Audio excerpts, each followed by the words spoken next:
life just happens, right? And we very rarely stop in the middle of our day and just laugh. It can really unite and bond us. It can reset. The studies are incredible. Welcome to Believe in Progress, the American Association for Cancer Research Foundation podcast. Join us and be inspired by the incredible stories of those who have faced cancer with strength and resilience, and the medical professionals who are working tirelessly to find new treatments and ultimately a cure. Believe in Progress isn't just about the science of cancer. It's about the human side of this disease. Together, we can make progress in the fight against cancer and bring hope to those who need it most.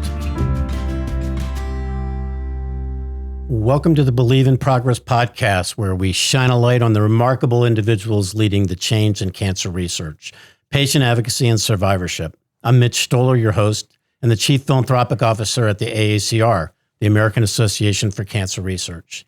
Today, we have the extraordinary Saranne Rothberg joining us as a stage 4 cancer survivor, citizen scientist, comedy expert, and patient advocate who turned her 3-decade cancer journey into a global mission of hope, laughter, research, and healing through the ComedyCures Foundation.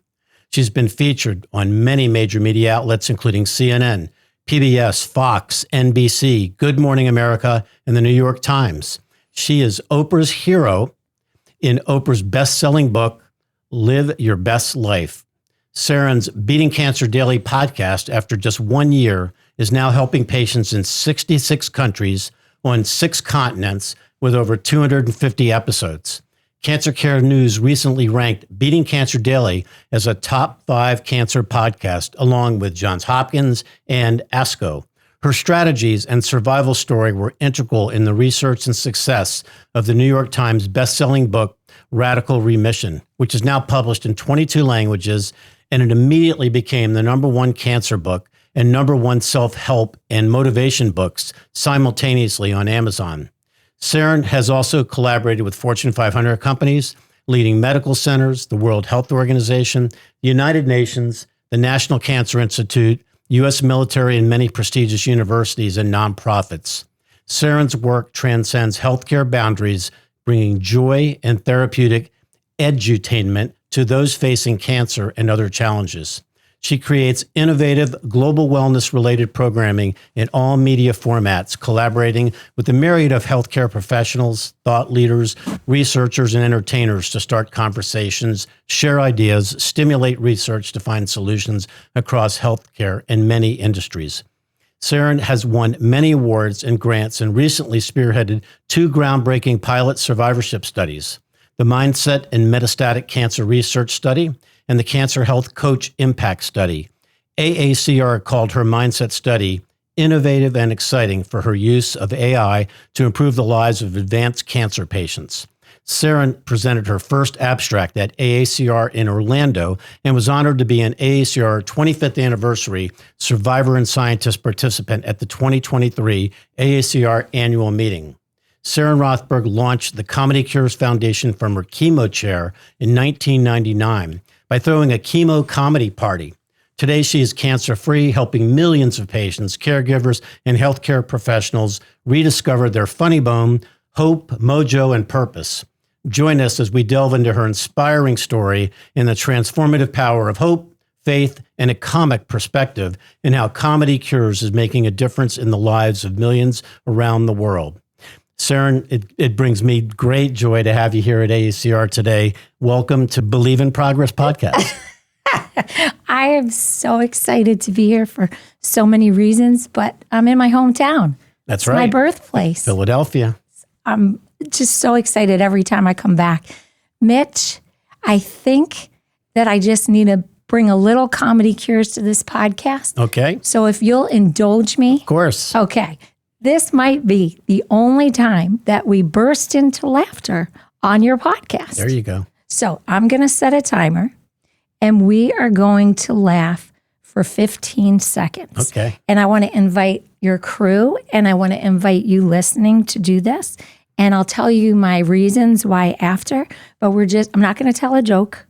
We're just going to go for it. Okay. Ready? Yep.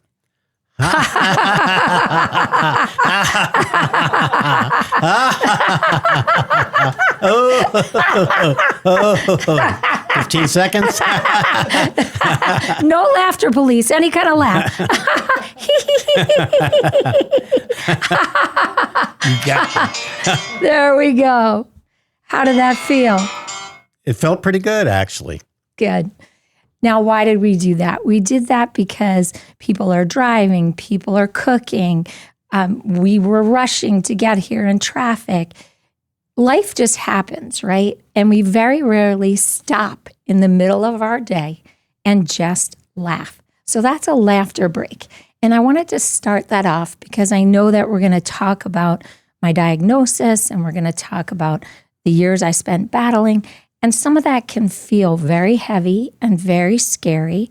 And I just wanted to reset and literally get us all on the same page, on the same breath. And so that's what laughter does. It can really unite and bond us. It can reset. The studies are incredible. One of your scientific leads here, John Zhang, sent me 220 research studies that were done on cancer, laughter, positivity. And so I felt that the best way to kick this off would just be with a laugh. Love it. Love it. I see your lapel pin says live, love, laugh. Yes. Right? I make these and we use them as a fundraiser for my organization, the ComedyCures Foundation. But I have worn this message every single day of my cancer journey. And I started just giving them away because people would say, oh my gosh, where could you get that? And I would literally just take it off and hand it to people, and it got really expensive. So I made a Live, Love, Laugh bracelet. Nice. Based on the Live Strong concept. Yep. Right? I'll trade you. We'll do yours. Sure. I'll do mine. And so now this concept is very much identified with my 31-year journey here. So can you take us back to your journey and how you originally were diagnosed and, tell us a little bit about that? I wish I had been diagnosed. It went 6 years. You were misdiagnosed. Yeah, I wish I'd been diagnosed.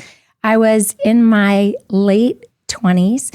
I had just given birth and I was breastfeeding my daughter, except my left breast was not cooperating. And so I went to 11 doctors over 18 months. And they just said nothing, that it was nothing, including a surgeon who said it was a breast infection from breastfeeding. And I was like, wait a minute, I don't have a fever. I don't have swelling at the site.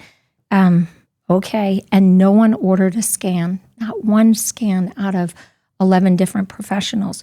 So I went along with my life, and 6 years, I started to get progressively sicker, and no one could explain why I was getting sicker until finally a jelly bean-sized tumor popped out against the skin in the left upper quadrant and of my left breast. And that's exactly where I was saying I had an issue. Right. And so at that minute, it went, fast forward tsunami the way it does when you get diagnosed, especially when people have made a mistake. Mm-hmm. And so I went full throttle into breast cancer treatment.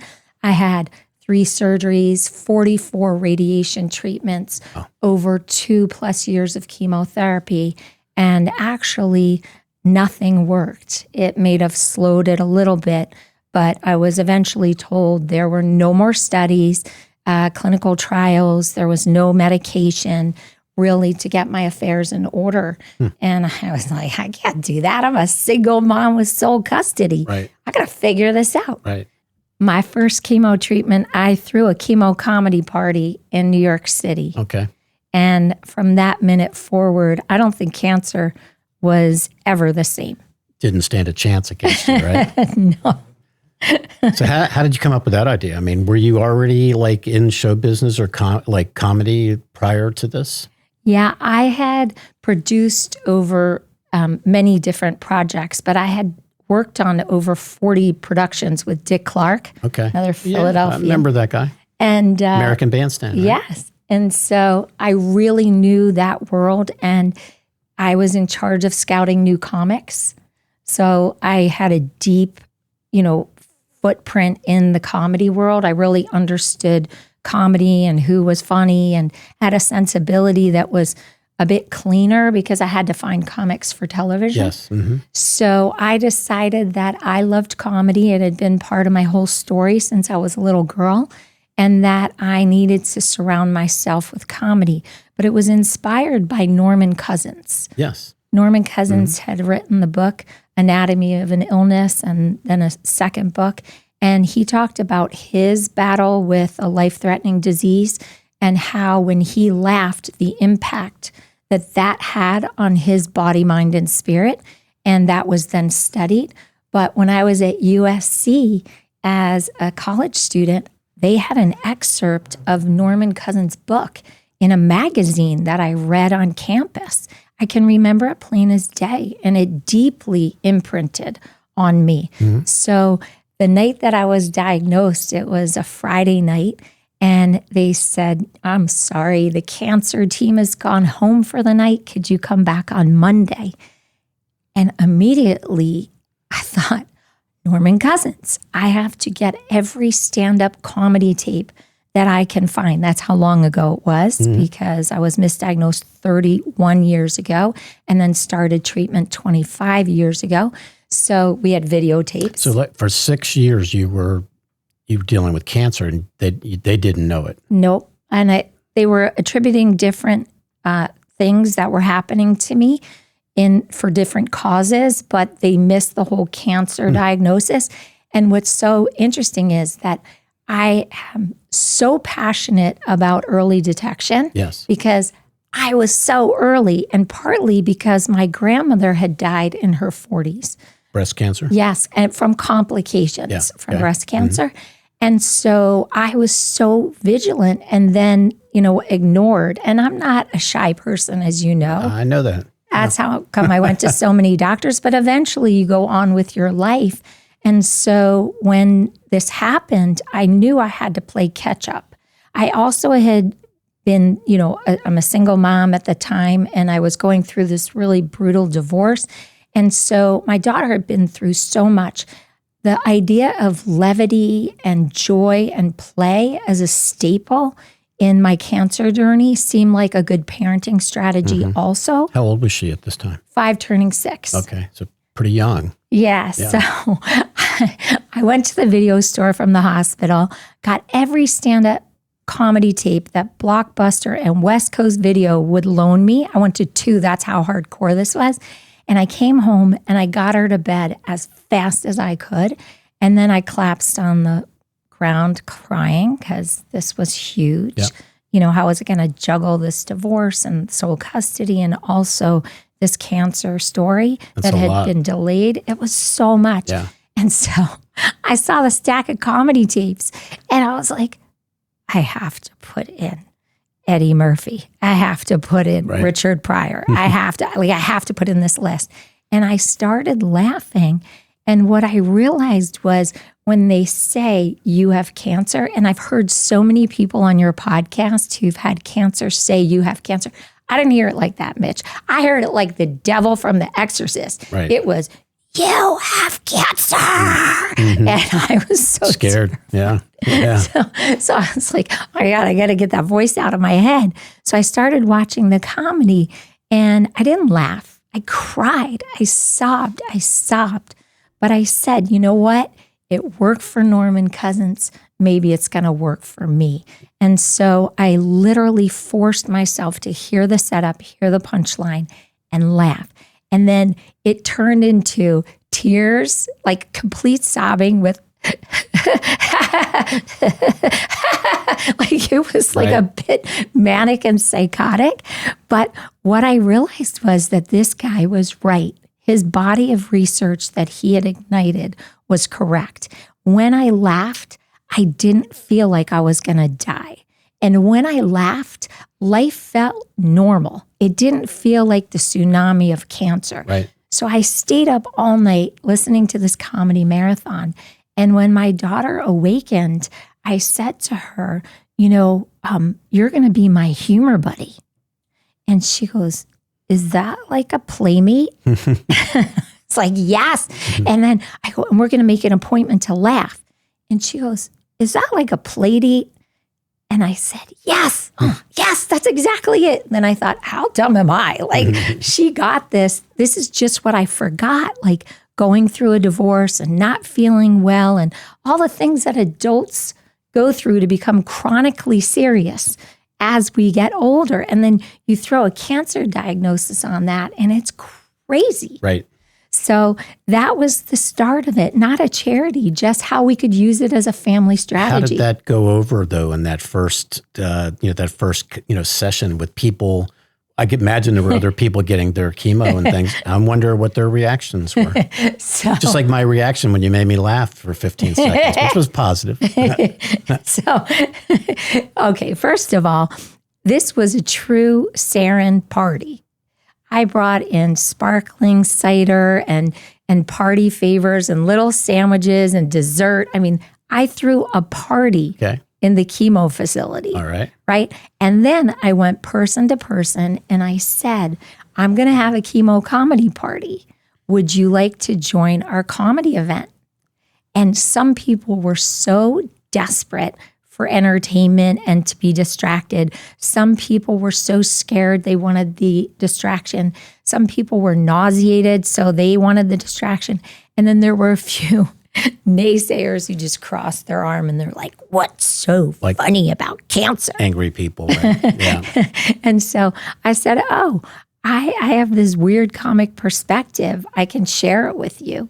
And then I intentionally told them the worst joke I could think of. And then they went, that's a terrible joke. I could tell you a better joke, but I hooked them. That was it. Yep. And then everybody kind of gathered around, and then slowly but surely, the nurses, the phlebotomists, the techs, the people that were coming in to sell drugs from the pharma companies, the oncologists, they all kind of gathered around. It was like a magnet or moth to flame. And I looked around the room and I went, whoa, I just changed cancer. Like the sight, the taste, the touch, the vibe, the feeling, the energy. Like this chemo comedy party did something. Mm-hmm. But I didn't think of a charity. Mm-hmm. It was really when the nurse said, it was a Paula Poundstone joke about an airline. And the nurse said, don't tell the punchline. I have to give a push. And I was like, wait, the push? That's adriamycin. That's the scary one. That's the one that's going to singe my hair off. And wait, our comedy is like as important as that? So that's when I realized we had really done something that day. And then she came back and it was time for my push, gave me the push. And then I felt it. Like I felt it course through me. I felt it come up through my nose into my head. Felt the whole thing. It was powerful. And then I put my head back and then I sat up and I just said, I know why I'm here. And everybody was like, yes, dear, we know why you're here. And I was like, no, like why I'm really here. And they said, why? And I said, because I have to bring chemo comedy parties to everyone. I have to show people that we can infuse humor and joy and laughter, and we can build a community right here in the chemo room, because we're all going through this. We don't have to be in isolation, in fear, in drama. We can have this strategy. And that was it. That was the minute that I knew that my life was going to be devoted. It's interesting. My brother's a cancer survivor, Paul. And great episode, by the way. I'm going to give you a plug. You have to watch Paul's episode. He's great. He's got great stories and has lived a wonderful life.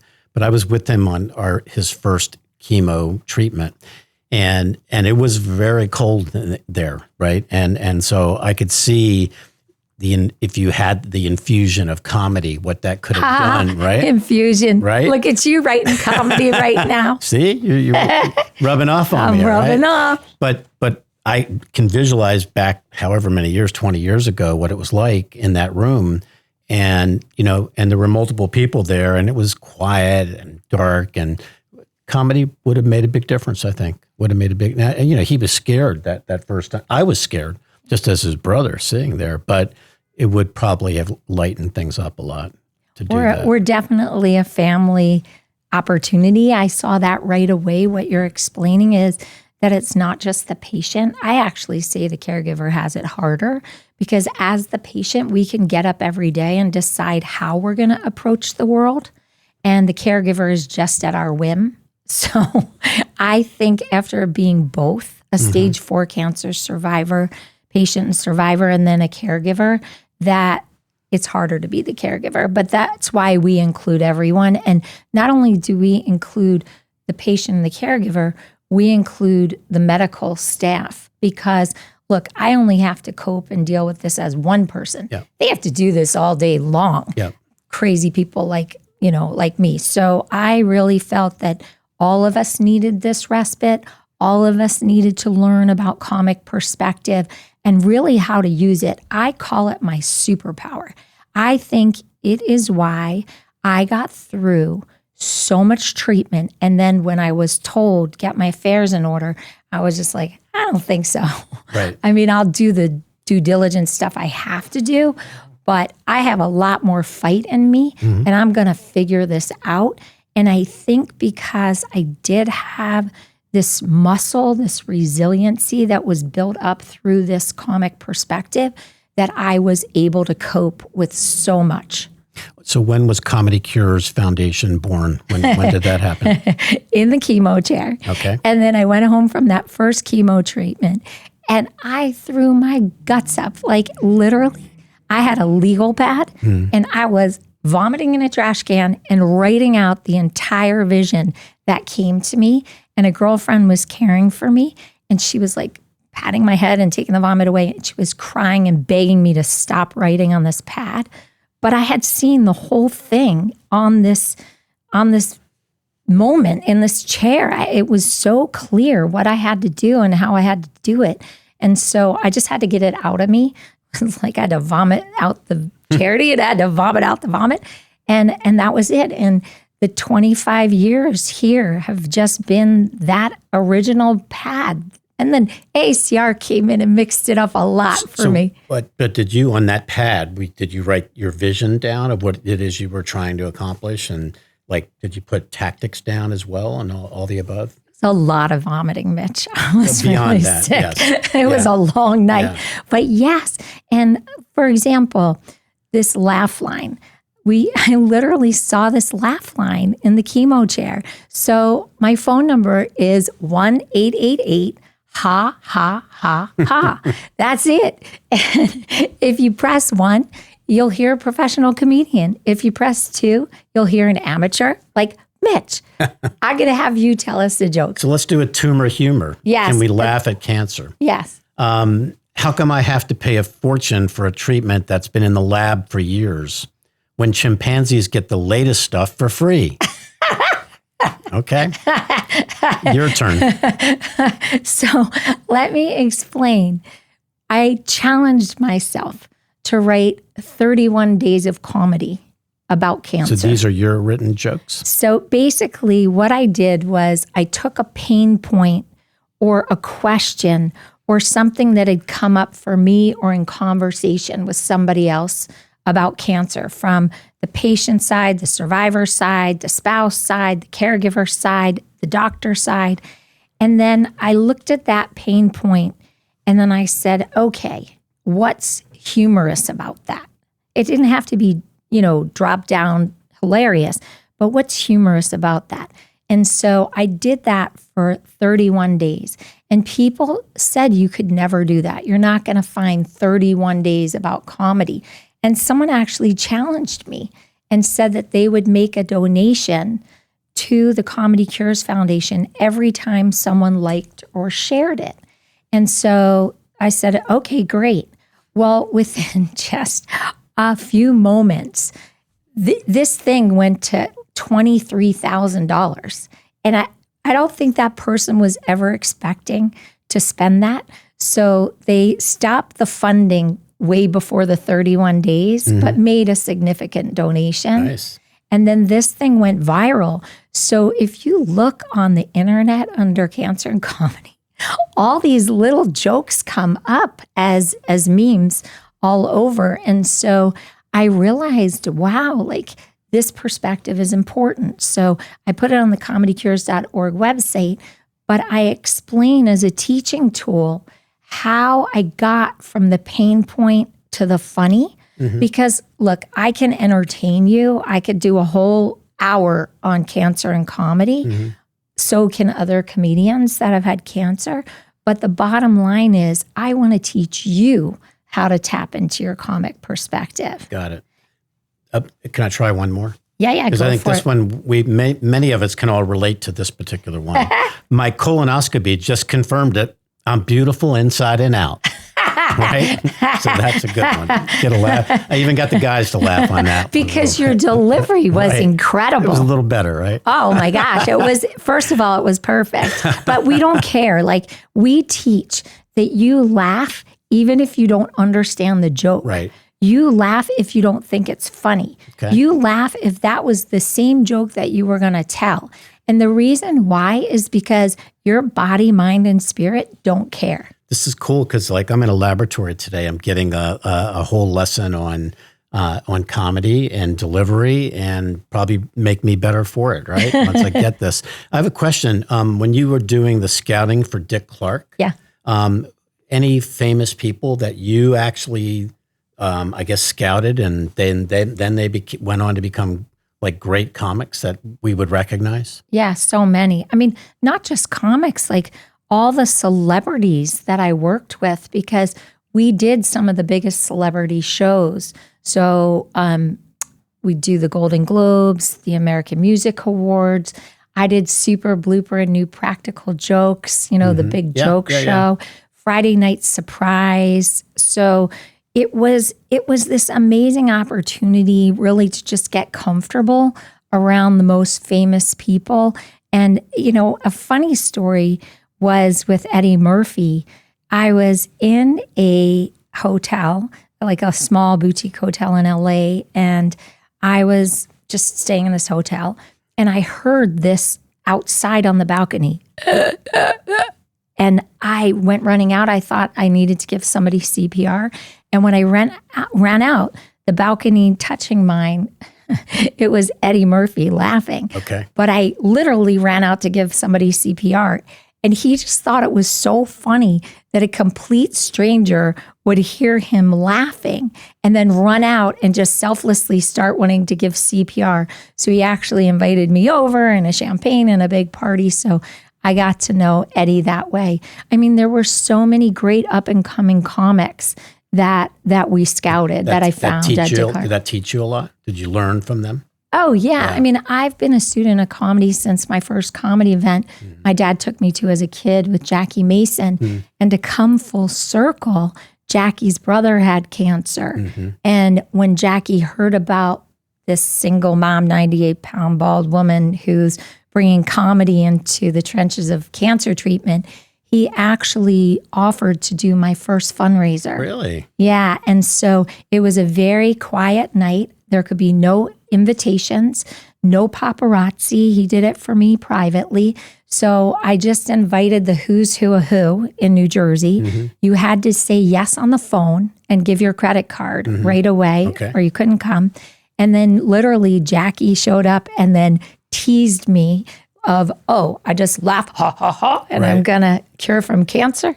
But it was an unbelievable evening. He was a great stand-up comic, right? Yeah. And did he not do a Broadway show? He did a couple. Jackie Mason, one man act or something like that. Yes, he did a couple. And we stayed in touch, and they loved the night that I gave for them. And I actually had the Pope do the Pope's sound man do the sound for the night. And Jackie could not believe that I got the Pope's sound man to do the sound for his night. So we really bonded over that. And that's how ComedyCures got started. And from that point forward, it just has been like a really big comedy party.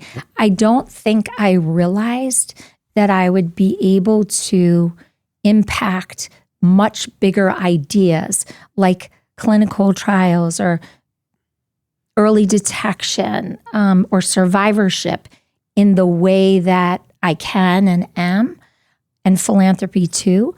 I really just was trying to help one patient at a time within my arm's reach in the chemo room. And then because of technology and then the media propelling this forward, I've been able to do things on 4 continents live and awesome. 6 continents That's awesome. digitally. So what is the foundation doing today? Like, I mean, they're still doing very much what you were doing 10 years ago, 5 years ago, or new things? Oh, every day is new. Yeah. I was driving here and I got a bing and I looked and somebody from cerebral palsy had reached out because there's a high incidence among people who have cerebral palsy getting cancer. And so they just reached out to see if our engine and what we do and how we bring humor into the conversation and use it to really communicate through barriers with people, if we would consider helping them in that world. And those calls and emails come in all the time. I mean, some of the more illustrious ones are the United Nations. I've done so much at the United Nations to bring conversations forward in healthcare, including the first digital health conference for the first ladies from around the world. I hosted that and helped produce that. And then launching the 52nd Congress to End Violence Against Women and Girls Worldwide, producing the first comedy event in the history of the United Nations, and going to Geneva and doing that in Geneva at the World Health Organization. So I think the reason why people are so attracted to this is because we can take very serious and very important conversations. And because we can very authentically and sensitively look at the humor that could be surrounding that, we can have discussions that normally people are very uncomfortable having. And also we can bring people into a conversation who would be so resistant. But because of this portal that we walk through, and because of this very authentic approach, it really resonates in people's hearts. So I always say what comes from the heart goes into the heart. And that's kind of like my motto on all of this. And to be able to start doing research is just mind-boggling. And to have AACR think it's cool research and want to talk about it and help propel that has just been mind-boggling. I didn't see that in the chemo chair. So Saranne, we're here in Philadelphia, the AACR headquarters.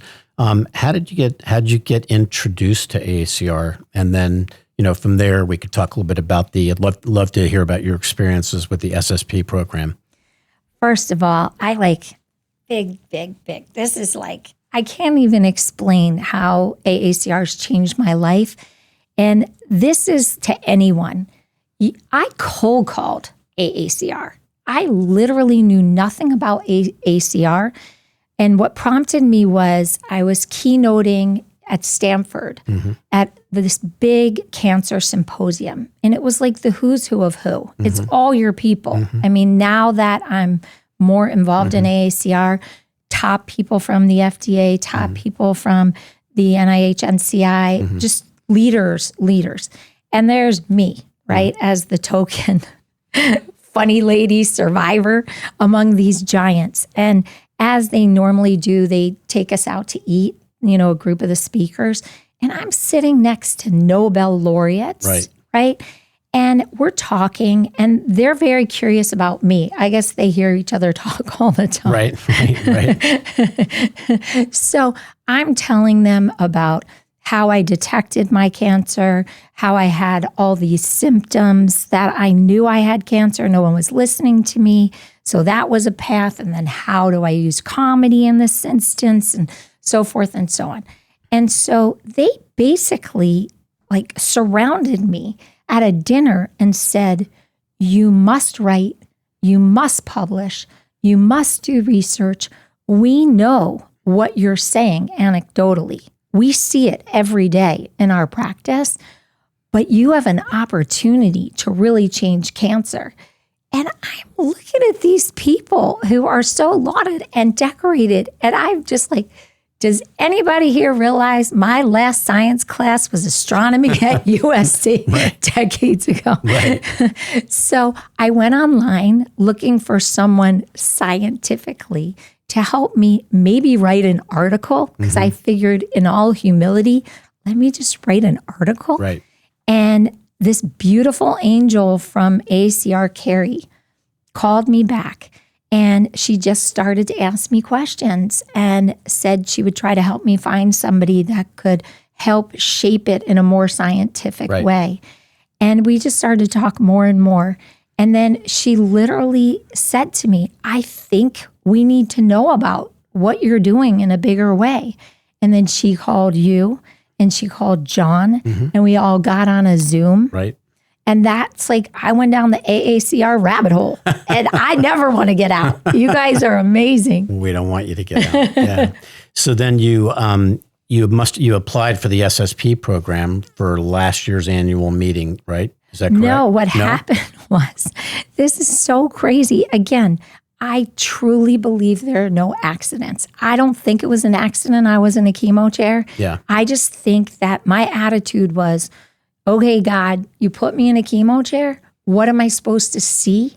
And how am I supposed to help? That was my full attitude through this journey. So just to show how things can happen just in an everyday way, someone's mom had an article that was written about my laugh line on the refrigerator with a magnet. That person happened to be working with Marriott. That woman saw this on our mom's refrigerator and said, "Moms, what's this?" And her mom said, "Oh, this woman's helping me through cancer treatment. I call her Laugh Line every day." So the woman said, "I have to take this." And she's like, "No, don't take it." She said, "I'll give it back." She took it to Marriott headquarters. There were several senior people at the time. One has since passed away, the chairman, who had cancer. And literally, I got a call that I had to go to Marriott headquarters right away. And I'm busy. We have a massive waiting list at our charity. And I'm like, I can't get there right away, but insisting. So I show up there and it turns out that they want me to do their World Health Day at Marriott for thousands of employees. So I go. Fast forward, I do this. Fast forward years later, there was a woman in the audience who didn't have cancer at the time, but got advanced cancer, diagnosed with advanced cancer. She called me right before the pandemic and said, "I've given a grant to 2 major cancer institutions, 2 of the biggest in the world, and they did incredible research, but our grant's small and the world didn't know about it. I bet if I give you my grant, you will do something incredible in survivorship and the world will know about it."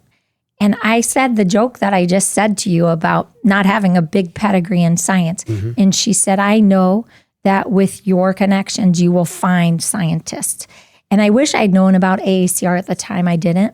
But I called a great neuroscientist out of California that I had interviewed at a big healthcare conference and asked her if I could use her artificial intelligence, because I felt that if I could use artificial intelligence along with comedy, that I could help advanced cancer patients improve the quality of their life by strengthening their mindset, giving them strategies that we could then study and then move them forward in the same mindset that I used.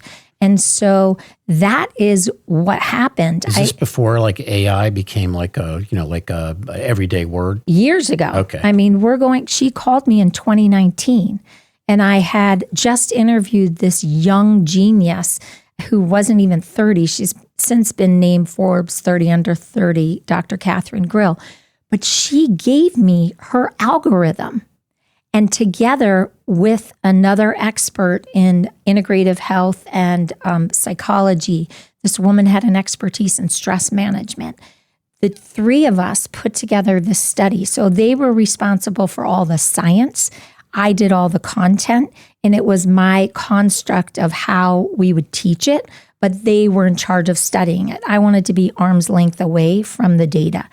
And we proved at the height of the pandemic that teaching these strategies virtually. Now, virtually, everybody in the world was going crazy because we were on shutdown.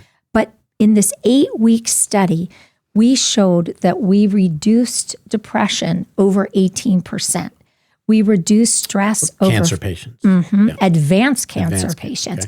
And we reduced stress over 15%. We reduced anxiety 10%. And we increased self-empowerment during the pandemic 8%. It was incredible results, right? But here's where AACR also said, whoa. I had participants from 10 countries and 24 states, and they were applying so quickly that I couldn't get the Google eligibility survey shut off fast enough because this was just a small feasibility study. And people were just pounding the eligibility study. So I got it shut off as quickly as I could. And then we actually did a bigger sample because I couldn't get it shut off and I wasn't going to tell people you can't do this study. So we had such phenomenal results. And AACR explained to me that is not typical. Right. That's not what happens in the trial world, in the study world. What did you do? And so I realized that I have a very different way of approaching studies than the scientific world. And that one of the things that I want to do, because now I've had success in two different studies, which we can talk about in a minute, getting people rapidly enrolled, that I think I have something that I need to add to that conversation. We had hundreds of millions of views of my little baby tiny study. I mean, this is crazy, honestly. And so I realized that I'm tapping into something not only in attracting people, but also in the way that I look at survivorship. And so John from the research, John Zhang here at AACR, he literally said to me when he read this study come across through PR, he contacted me and he said, you have just changed cancer. One, because the way you're using artificial intelligence, and two, with advanced cancer patients. These are two things that we weren't thinking about. Right. And so he thanked me and I was like, I was crying. I actually cried because I'm just one person with a crazy imagination, right? But that's what I want to say. I meet people like me all the time who have these great ideas from the patient perspective, and AACR has a way to give us voice and empower us. And that's why when I found out about the SSP program, I really wanted to be part of it. Before I applied, AACR asked for my abstract. And I was like, I don't know how to write an abstract. I write comedy. So I was like, it's probably going to be the funniest abstract they ever got. But I learned how to do it and I submitted it. I pressed send and I thought, I am never going to be asked, never. And then I got a call that I was accepted to present at this huge convention of 20,000+ global thought leaders. For anybody that's a patient or a survivor, like this is like my top of my head just blew off. Super Bowl, right? But that's just the anticipation. When you go to this thing, it's insane. Yeah. So anyway, so I accepted to go. And then after I accepted to go, I was asked if I would apply to the program, which I didn't know about. And I applied and I didn't think I'd get in again, because like there are like nurses that do it and doctors that do it and people that have been in hardcore advocacy in Washington for decades. And I'm like the lady that makes healthcare funny, right? And I have this one successful study. And when I got accepted, again, crying, because what an unbelievable blessing to be accepted into this program, and then you don't even get what you're in for. Right. It is the Super Bowl of patient advocacy, honestly. That's great to hear. Yeah, and just the tools that SSP gives us as advocates, and then the entree that we get to thought leaders. Now, I heard an episode. I'm going to plug all your episodes. Okay, that sounds good. If you haven't heard appreciate that, Howard Brown's episode from Cancer Town, or Haley Dinnerman's episode from Triple Negative, these are all friends and colleagues and advocates.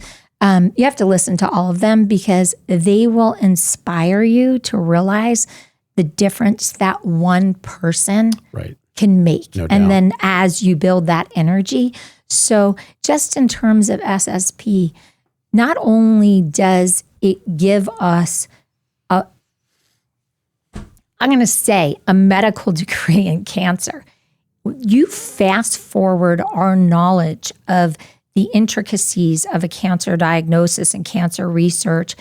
I literally had my cell phone, a notepad, and a computer.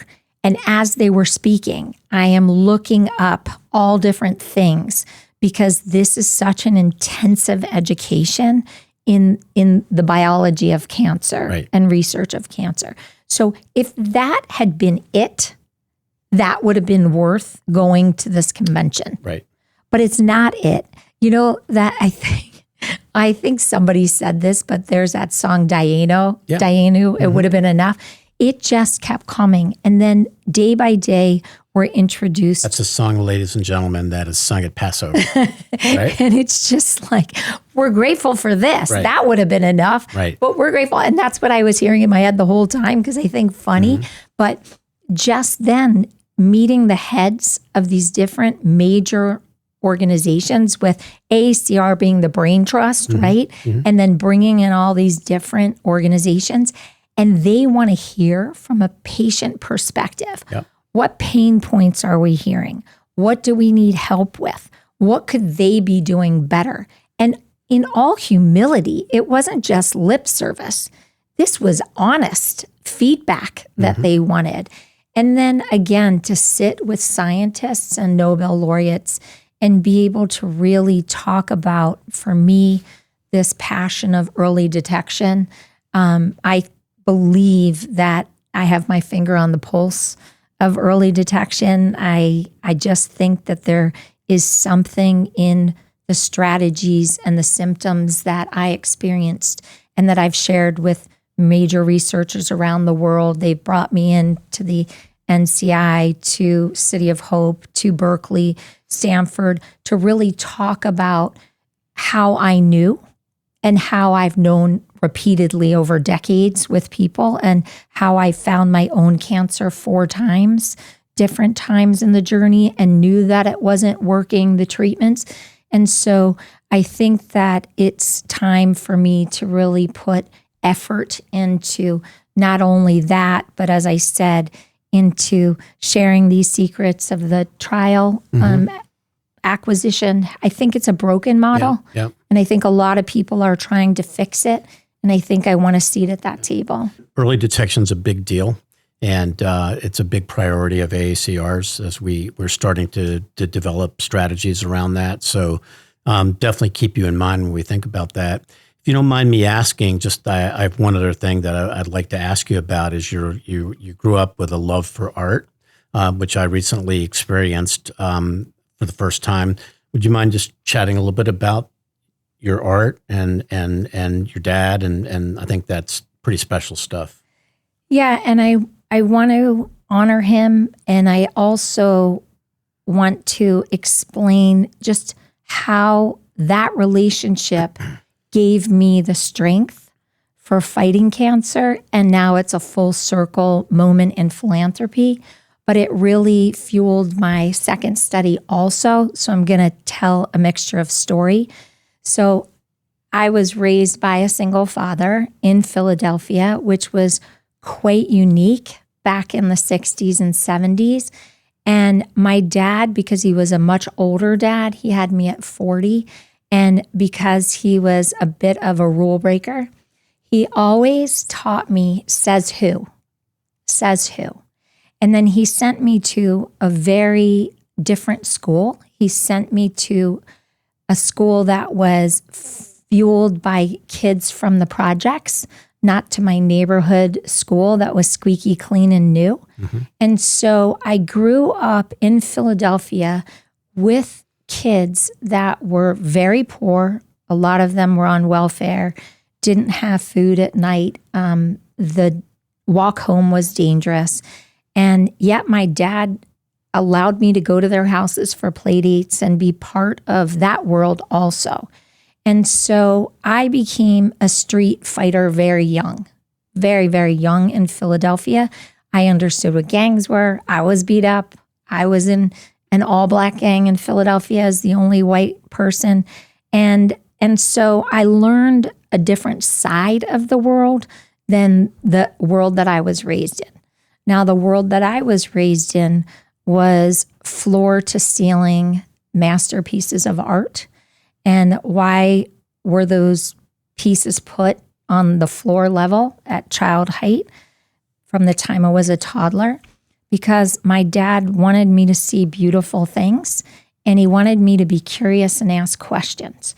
So it was a really interesting childhood because I could walk up to a Renoir and look at it and ask questions about it. I could pick up an antiquity and play with it and not be told to put it down. So already I was given like a different idea of my place in the world. I was empowered as a child, right? Now, when I had to fight cancer and nothing was working, I had to figure out a strategy to keep myself alive. And the first one came from my father, which was this humorous mindset, this child playful spirit, because I was raised by a big kid, basically.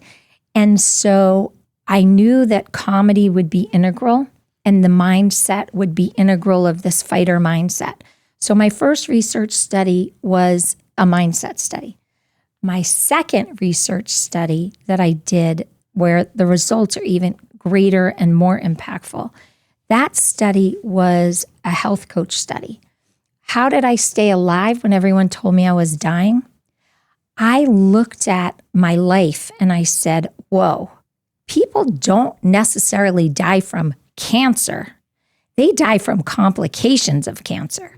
So if I can do everything possible to keep every organ in my body healthy, I bet an organization like AACR, but I didn't know AACR at the time, can find the next big thing to attack my cancer, because researchers are doing this all over the world. And ironically, triple negative was in a lab. It's just when I was diagnosed in 99, nobody was talking about it, right? It wasn't until like 2005, I think. Right. So it was in a lab, but it wasn't down in the bench, right? It wasn't at bedside. It wasn't in the hospital. So I set out to keep every organ healthy while you guys figured out the science of the cancer. Right. And that's how I beat stage 4 cancer. I was so obsessed with making sure that I was doing everything possible for my liver, my kidneys, my heart, my brain, my skin, because it's a big organ, my pancreas. And so it didn't catch up with me the way it did my grandmother, right? Yep. Now I realized, okay, I teach this method. I've been teaching these 2 methods for decades, but on a smaller scale. So when I got my second research grant, I said, I want to do this study and I want to figure out if I can scale this so that I can help people who might not have the resources that I helped. And then can I convince insurance companies that if they do my study, they're going to spend a lot less money helping advanced cancer patients because they're not going to have hospital readmittance. And then hospitals will love it because they get paid more if you don't get readmitted. Right. So I figured out my angle, which was how I teach it. I figured out the financial angle that would then probably propel it, because I could show why it was so financially sound to do, but just humanistically, like, why wouldn't you want somebody, even if they have cancer, to be as healthy as possible and have the best quality of life while they're here? Of course. Yeah. Right? So we have the humanistic component. So in that second research study, we proved that in 8 weeks, with one health coach and my strategies together, we could dramatically change the quality of life as perceived by stage 4 cancer patients, men and women. And what's so riveting is that not one person was readmitted to the hospital in our 8 weeks with the most difficult kinds of cancer, from small towns to large cities, from coast to coast. So when I put this study out there, I got a call from AACR. You guys read my press releases. And the call was, you must expand the study right away. You have created a new continuum in the cancer care model. You can't sit on this. This could dramatically change the lives of people in the cancer system right away. And then I got a call from a hospital the same day saying, we want to put all our patients in your study. We want to do this right away. And I'm like, I'm full. And then everybody's so surprised, right? We have waiting lists. So they said, can we borrow your model without being in the study? And I'm like, God bless you. Go for it. So what I said very humbly to the person that contacted me from AACR was, this is my second study. I believe the results are going to be killer. They're going to be amazing. Let's just let me do it and let me stand on the results rather than go in and start telling everyone I have a new continuum in cancer care before hospice, right? So this study was for stage 4 cancer patients who were on active treatment, not yet in hospice. And it was crazy. We surveyed them 3 different times.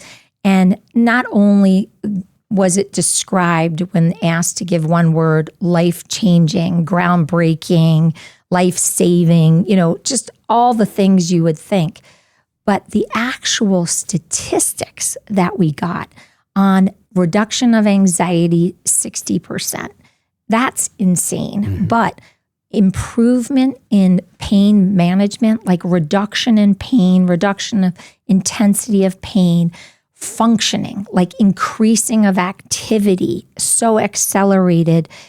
Every statistic was through the roof. And then the case studies show how we did it.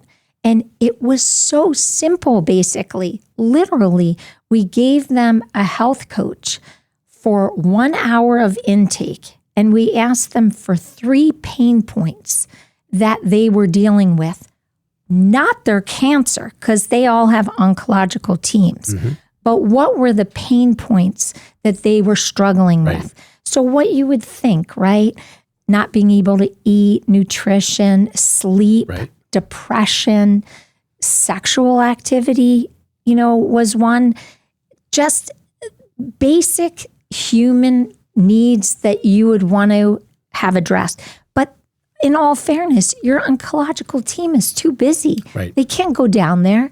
So for 1 hour of intake plus intensive, we had them write a lot in. We had intensive history, and then they did baseline studies. Meeting with our expert, 30 minutes a week. That's it. 30 minutes to progress on these issues that they wanted help with. And then they could text us through a HIPAA compliant portal if they had questions. And then we put information into their personal portal based on questions that they had. So they could learn from videos, they could learn from handouts, but they didn't have to. That was all voluntary. And then I met with them live a few times throughout it to do more of the comedy piece. And then that was it. They did an exit, and then we surveyed them.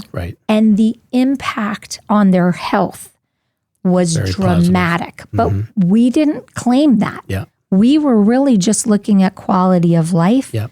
We weren't looking at how we were impacting the long-term health. Mm-hmm. So that study was done with an unbelievable functional medicine expert, Jackie Bryan. She's an RN, a certified nutrition specialist, whole health educator, and a certified health coach. She was at the epicenter of that. And so when it was over, they asked us not to end the study. Mm-hmm. They were begging us not to because of such improvements. And so we didn't have any more money. And I actually came to AACR and said, ethically, what do I do? Right. How we're out of the funding. This was a very small study. So that study is so ripe for expansion. And I feel that I have an obligation to the world and to cancer patients to make sure that we do a much bigger expanded study. And AACR has offered to help me prepare that.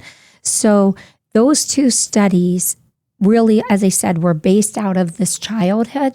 So what happened was this fighter spirit my dad gave me, this sense of humor, this questioning, this ability to think outside the box, right? And that came from the fact that his art collection was started because he was a young soldier in Paris and he saw a beautiful work of art that was on the black market. Mm-hmm. And he knew he couldn't buy it, even though they were trying to sell it to him for a pack of cigarettes or a pantyhose. Mm-hmm. But he knew it was stolen or looted from a home. Right. And so that propelled him to come back. He was at University of Pennsylvania on the GI Bill and start learning everything he could about what he saw on the streets of Paris in World War II. And so he became just an art expert and was considered to be a savant and considered to have one of the best eyes in the art world in private collection. Mm-hmm. But his collection was based on curiosity. Mm-hmm. It was based on inflection points. It was based on growth and experimentation. So all of that was just pounded into me growing up, but through this art lens. So my father— It's fascinating stuff. Thank you. He passed away with an extensive, world-class, very innovative, very expansive art collection that spans many continents. He was very interested also in female voice in art, and when people weren't even paying any attention to female artists. Way ahead of his time. And also tracking and picking movements before they became movements. Right. And then lastly, loving collaboration, like AACR, like Stand Up to Cancer. So this idea that two geniuses would collaborate together and greatly influence each other's style. And I had two pieces in the sale next to each other that greatly exhibited that. Mm-hmm. So this idea of how could this art and this idea of experimentation, inflection, helping others, how could this now possibly help people in the cancer world, right? So I decided that I was going to bring his ideas in the art world to light after 16 years by doing a global exhibition and use it as a way to teach people to look at art and life differently. And so we went to Paris, we went to New York, Chicago, came to Philadelphia, and I got this opportunity to teach through his art. But then I really thought that's not enough. Like, I wanted to do more good. And so I just decided that a percentage of the proceeds from 2 single owner sales, celebrating my dad's legacy in the art world and also keeping me alive with this mindset and this character and strength and spirit, that I would donate a percentage of the proceeds to improve the quality of life of cancer patients. And I have seen so many beautiful programs that not only AACR does, but people like me, just cancer patients that have a vision and do something really cool to impact other patients, that this money could then help propel other people forward with their visions and really create better quality of life for survivors. As you know, survivorship is extraordinary now, the numbers and how long we're living. I mean, I'm 31 years since I'm misdiagnosed, and there are complications that happen in survivorship. And I love that Dr. Barker and Dr. Foti are really starting to pay attention and are really trying to muscle dollars to create programs in survivorship. And I want a seat at that table too. And so I said, okay, well, you got to also put your money where your mouth is, right? Like I do the sweat equity piece, right? I get up every day and I do this to help patients and survivors and caregivers and medical professionals. But I think I could do more. And that's what AACR opened my eyes to, that as a patient, I can do more. I can do more in all these areas, and I can do it on a global level. And if you look back at all your podcasts, what I think is interesting is if you look at Ricky, you look at Melissa, you look at Doug, there were a few of us. We all had expertise in communication. You see, like one after the next when you were exploring their history. So we are communicators. We are mouthpieces. But if you are not, you can partner with someone else in your inner circle. I mean, Haley had a team of women from a play group. I was early on because they brought Nancy Kenna to me before they even thought a triple negative, right? So be careful what you wish for because it can really happen. Right. Well, like I told you a couple of weeks ago, your dad is I'm sure your father's very, very proud of what you've done and what lessons you've learned and taken to help make an impact in the world. So I think that's a really important thing. Last question for someone listening who might be facing their own health challenges. What advice would you give them about finding their, quote, funny bone and purpose during their difficult times? That could be an hour, but we're going to make it fast. I'm sorry. Let's do this. You know, we didn't talk about the fact that I really have this daily podcast that is helping people around the world. What's mind-boggling is I found out this morning that we are in the Ukraine and in Russia. Wow. That we are in Israel, Pakistan, Jordan, United Arab Emirates, and Iraq. Yeah, and we will put all that up on the notes so people know how to get to that podcast and to learn more about the foundation as well. Thank you. Yeah. Beating Cancer Daily is wherever you listen to podcasts. But what's so cool about it is that I took all the lessons that I taught in the 2 research studies and all the things I teach in a keynote and when I go and work wherever I'm working in the world to share this message. And I broken it down into micro habits so that every single day you can get a small bit of this journey. So we do call it tumor humor. You can explore that. If you like coping strategies better, mental health strategies, they're there. If you want quality of life strategies, it's there. The podcast is like being in my crazy brain and laughing and having fun. And we always try to mix healthcare and humor together. So it's light, fast, and quick. I got a sample of it this morning. It's fantastic. It's fantastic. Let me end with I'll try another tumor humor so we can laugh at cancer. And I'll give you one too. Okay, so they say the cancer card beats everything, but my blackjack dealer clearly didn't get that memo. All right. And you finish us off. I'm so used to having scans that when I went through airport security today, I accidentally laid down with my bags. Well, Saranne, what a story, what a life, a continuing impact that you're making. It's going to keep going and going and going, I have a feeling. God willing. And we're so appreciative that you shared your stories and information with our audience. and probably have to have you back at some point in time if you're willing. Oh, we could do part two. We probably could. I'll bring the funny. There's no doubt about that. But I'm so honored to have you here today, and thank you so much for all you do for AACR and for everybody out there in the world, just not cancer world, but the world in general. So thanks so much for being here. High five. All right.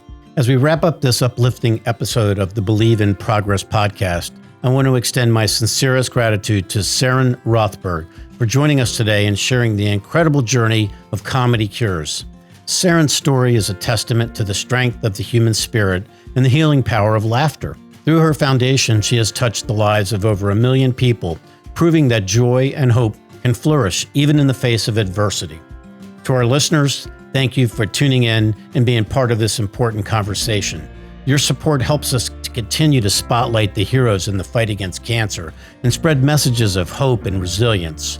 For more information about Saranne's work and how you can get involved with the ComedyCures Foundation, please check out our show notes. Remember, laughter is an essential part of healing and well-being. Let's carry forward the message of hope, humor, and happiness in our lives and communities.